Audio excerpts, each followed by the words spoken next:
আসসালামু আলাইকুম, সবাই কেমন আছেন? কাছে বা দূরে, দেশ ও দেশের বাহিরে যে যেখান থেকে ভিডিওটি দেখতেছেন, আশা করি সবাই অনেক অনেক ভালো আছেন।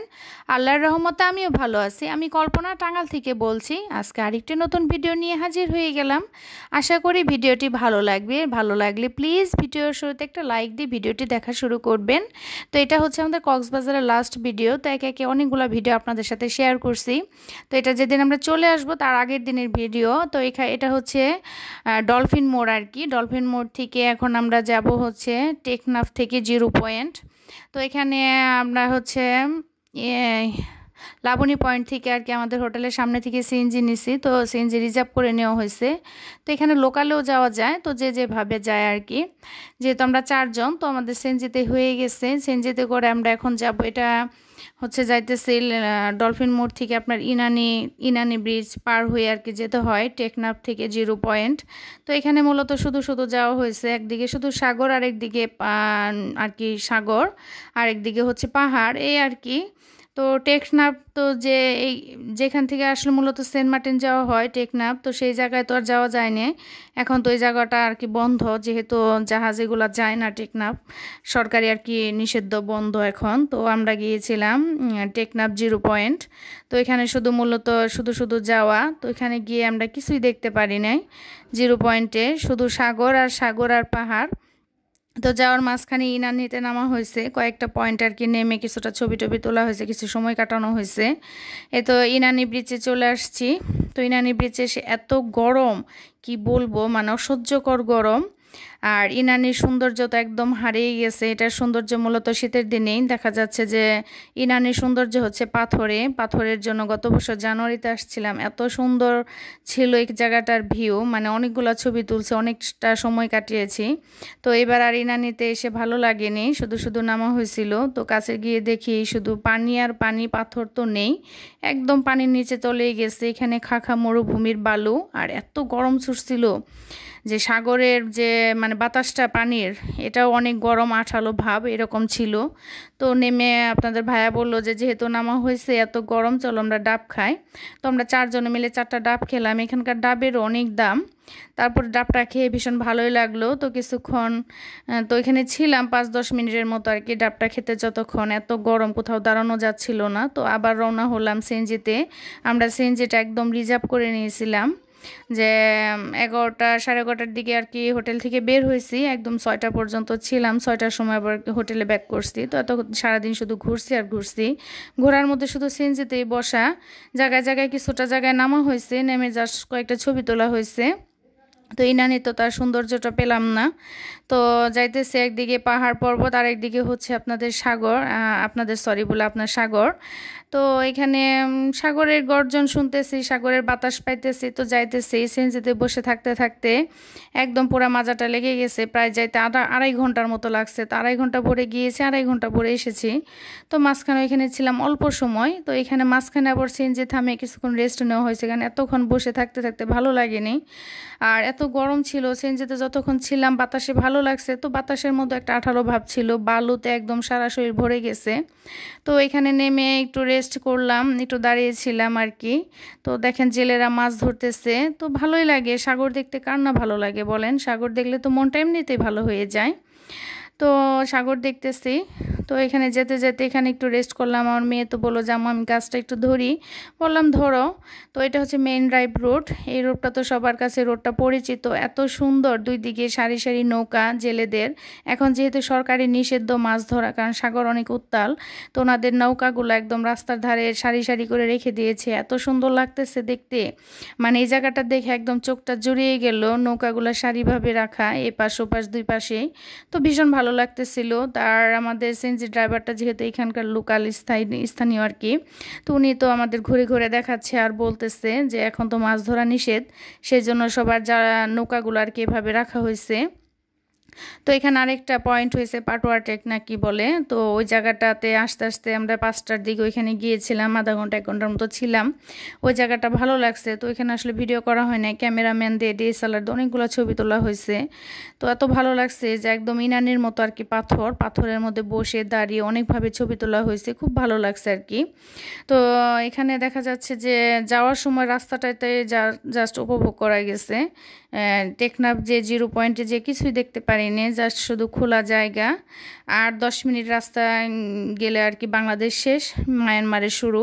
তো সিনজালা বললো যে আপনারা কি আরও যাবেন, আর 10 মিনিটের রাস্তা আছে, তো গেলে আপনারা মায়ানমারের সীমানা বাংলাদেশের শেষ, গেলে আর কি যেতে পারেন। তো 0 পয়েন্ট যেয়ে তো মনটা খারাপ হয়ে গেল যে কিচ্ছু তো নাই, 2.5 ঘন্টা 3 ঘন্টা জার্নি করে আসলাম, তো এসে তো কিছুই দেখতে পেলাম না। সেই জন্য আর যাওয়া হয় না, যে শুধু শুধু এই রাস্তা দেখার জন্য আর যাবো না, এখান থেকে ব্যাক করব। তো এখানে ছিলাম হয়তো বা 15-20 মিনিটের মতো ছিলাম, একটু দাঁড়িয়ে ছবি টবি তুললাম। সেই একই তো সাগর, যত দূর গিয়েছি শুধু সাগর আর সাগর। তো এখানে কোনো দোকানপাট নেই, কোনো পর্যটকের কোনো জায়গা নেই, কোনো বিচ নেই, কিচ্ছু নেই। তো আবার ব্যাক করছি, ব্যাক করে চলে আসছি। তো এবার আর হিমছড়ি নামা হয় নাই, গতবার যেহেতু হিমছড়িতে নেমে অনেক ছবি টবি তোলা হয়েছে, পাহাড়ের উপর উঠা হয়েছে, তো এবার আর যাওয়া হয় নাই, জাস্ট শুধু যেতে আসতে যতটা আর কি দেখা। তো এখানে আপনি জায়গায় জায়গায় এতটা চেক করে, মানে কি বলবো, আর্মি বিডিআর পুলিশ এরা মানে রাস্তার মোড়ে মোড়ে আপনাদের চেক করে। টেকনাফে এরা এখানে হচ্ছে আর্মিদের ক্যাম্প মনে হয়, যাই হোক। তো যেতে আসতে দেখলাম, তাই একটু ভিডিও করলাম। এখানে ক্যাম্প আর কি ফায়ার টায়ার করে নাকি জানি না তো কিছু। তো এখানে আবার জনসাধারণের প্রবেশ নিষেধ বলে দিছে, লেখাও দিছে। তো জাস্ট যেতে আসতে একটু ভিডিও করার, অনেকবার চেক করে, যাইতে একবার চেক, আসতে চেক, তাও শুধু একবার না অনেকবার, কিছু দূর যাওয়া মাত্র আবার চেক। তো আমরা তো হচ্ছে পর্যটক, তো আমাদের জাস্ট একটুকু জিজ্ঞেস করে ছেড়ে দেয়। তো চলে আসছি হোটেলে। আর এটা হচ্ছে সন্ধ্যার পরে, যেহেতু আগামীকাল চলে যাব, তো সন্ধ্যার পরে লাস্ট মার্কেটে গিয়েছিলাম শুটকি কেনার জন্য। শুটকি আচার এগুলো তো কিনতেই হবে, কক্সবাজার আসছে আর শুটকি আচার কিনবো না তা কি হয়। এই শুটকির দোকানে এত বিশ্বাস করে এতগুলো টাকার 3000 টাকার শুটকি কেনা হয়েছে, কিন্তু শুটকিগুলো ভালো দেয়নি।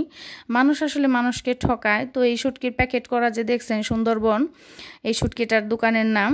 তো এখানে প্যাকেটের উপরের পাশটা যে দেখা যাচ্ছে, এখানে ভালো শুটকি, আর যে কাগজ পেছনের পাটে কাগজ দেওয়া, তো এটার ভেতরে ছিল ছোট ছোট গুঁড়া শুটকিগুনা লোটটার। তো এটা আসলে তো এখানে খুলে দেখে আসি নাই, আর ভাইটার কথায় আসলে বিশ্বাস করেই ফেলছিলাম। তো বাসায় এনে দেখি ভেতরে শুধু ছোট ছোট গুঁড়াগুলা দিচ্ছে। তো মানুষকে আসলে বিশ্বাস করতে নাই।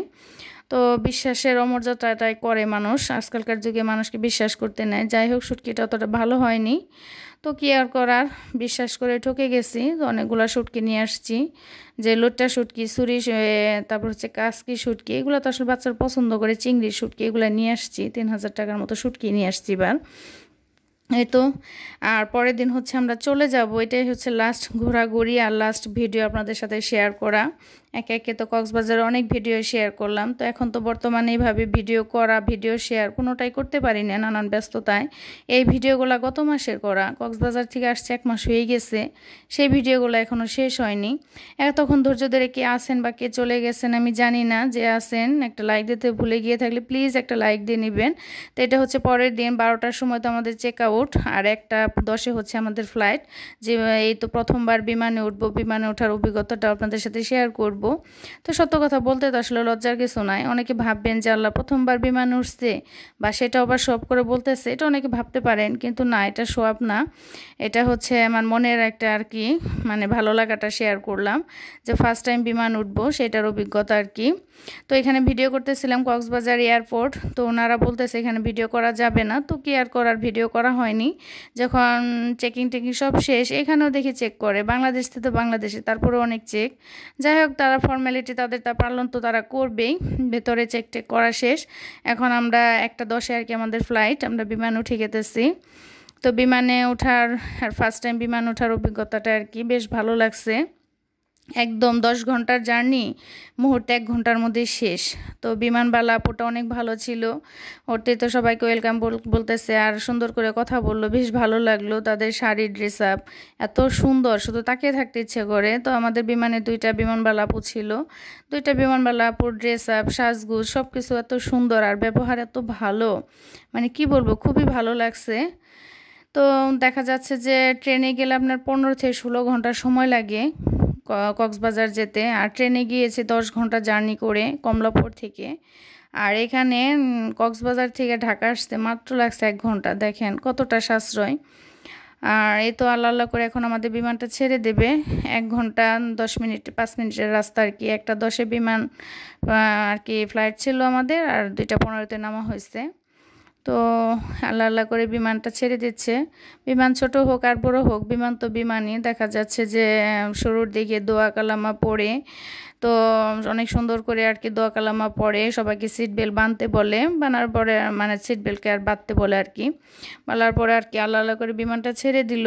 তো বিমানে আমাদের খেতে দিছিল স্যান্ডউইচ, ম্যাঙ্গো বার, আর হচ্ছে 1 বোতল পানি, টিস্যু। তো এটা আসলে ভিডিও করা হয় নাই। তো 1 ঘন্টার জার্নিতে আর এই পাখার সাইডে ছিল আমাদের সিটটা, শব্দে একদম আমার মাথাটা পুরো ধরে গেছিলো। একদম ভালো লাগেনি শব্দে। উঠতে নামতে বেশ ভালোই লাগছে, কিন্তু শব্দের কারণে সারা রাস্তা আমি দেখা যাচ্ছে 1 ঘন্টা আমি কান একদম চেপে ধরে রাখছি, কারণ এতটা শব্দ ভালো লাগেনি। আর আমার তো মোবাইল ছিল না, এটা তো আগেই শেয়ার করছি যে কক্সবাজার যাওয়ার পরে আমার মোবাইলটা নষ্ট হয়ে গেছিলো। আপনাদের ভাইয়ের ভিডিও মোবাইল দিয়ে আর কি একটু ভিডিও করা হয়েছে, আর এই ভিডিওগুলো করে দিচ্ছে আমার মেয়ে। আসলে আমার মেয়ে, আপনাদের ভাইয়ের সবাই আসলে আমাকে ভিডিও করতে অনেকটা হেল্প করে, এটা আমার খুব ভালো লাগে। তো এখানে এখন তো আসলে অনেক ব্যস্ততার কারণে ওইভাবে ভিডিও করতে পারি না। আবার মোবাইলের ক্যামেরাটাও এখন আর আগের মতো ভালো নেই, কারণ সাগরের লবণাক্ত পানি গিয়ে মোবাইলের ক্যামেরাটা নষ্ট হয়ে গেছে। তো আপনাদের ভাইয়া চলে যাওয়ার পরে আর কি আমাকে একটা নতুন ফোন দিবে।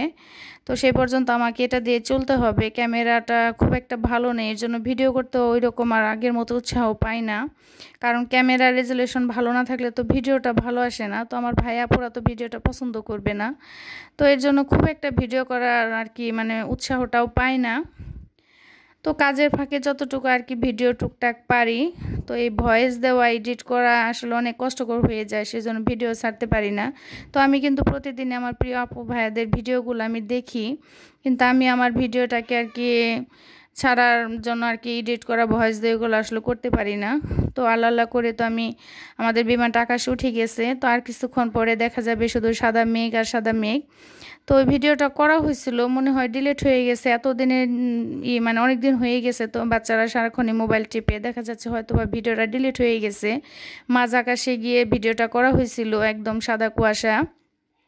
তো ফার্স্ট টাইম বিমান জার্নিটা বেশ ভালো ছিল। তো আল্লাহ আল্লাহ করে এখন আমরা বিমান থেকে নেমে যাবো, আমাদের বিমানটা আর কি ঢাকা ল্যান্ড করতেছে। তো এতক্ষণ ধৈর্য ধরে কে সাথে আছেন, কে চলে গেছেন জানি না। যে সাথে আছেন একটা লাইক দিতে গিয়ে ভুলে গিয়ে থাকলে প্লিজ একটা লাইক দিয়ে নেবেন। আর আমার ভিডিওটি কেমন হয়েছে সেটা অবশ্যই কমেন্ট বক্সে জানাবেন কমেন্ট করে। তো আমার কথাও কাজে কোনো অংশে যদি আমার ভালো লেগে যেয়ে থাকে, আমার এই ছোট্ট চ্যানেলটিকে সাবস্ক্রাইব করে আমার পাশে থেকে যেতে পারেন আমার বন্ধু হয়ে। আর আমার ভিডিওটি কেমন লাগলো সেটা অবশ্যই কমেন্টে জানাবেন। তো আল্লাহ আল্লাহ করে আমরা এয়ারপোর্টে ল্যান্ড করে ফেলেছে। তো এখানে আর ভিডিও করা হয় নাই, কারণ বিমানটা থামার সাথে সাথে দেখা যাচ্ছে যে বিমান বাংলাদেশ এয়ারলাইন্সে এসেছি আমরা। এটারই যে গাড়ি সেটা একদম বিমানের সামনে হাজির। তো বিমান থেকে নেমে গাড়িতে ওঠা হয়েছে, সেই গাড়িটা আবার একদম এয়ারপোর্টের ভেতরে নিয়ে দেওয়া হয়েছে। দেখা যাচ্ছে ওইখান থেকে বের হয়ে 10 মিনিট সময় লাগছে আমাদের লাগেজগুলো আসতে। তো লাগেজটা আসার পরে দেখা যাচ্ছে